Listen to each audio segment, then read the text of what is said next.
अयोध्या की हार का बदला सीएम योगी आदित्यनाथ और भारतीय जनता पार्टी ने मिल्कीपुर जीतकर ले लिया है। 8 साल बाद सपा से मिल्कीपुर विधानसभा क्षेत्र बीजेपी ने छीन लिया है। भाजपा ने मिल्कीपुर में अब तक की सबसे बड़ी जीत दर्ज की है।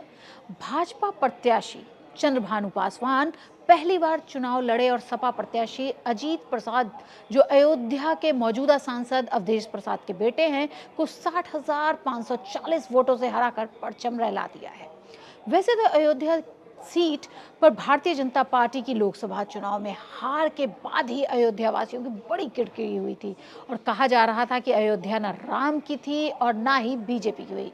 लेकिन पहला मौका मिलते ही अयोध्या वासियों ने विधानसभा सीट पर कमल को थाम लिया। लेकिन बड़ा सवाल उठता है कि कौन है चंद्रभानु पासवान, जो पहली बार चुनाव लड़े और जीत के सारे रिकॉर्ड को तोड़ दिया। तो आपको मैं बता दूं कि चंद्रभानु प्रसाद अयोध्या जिले के रुदौली से आते हैं। वो पेशे से वकील हैं, बिजनेसमैन भी हैं। उन्होंने एमकॉम की पढ़ाई की है।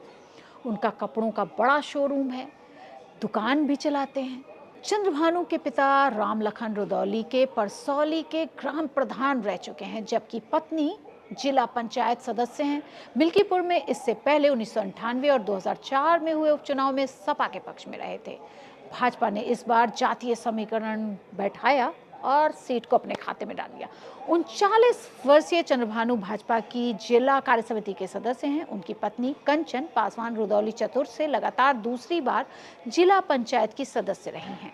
खास बात यह है कि चंद्रभानु पहली बार कोई चुनाव लड़ रहे थे।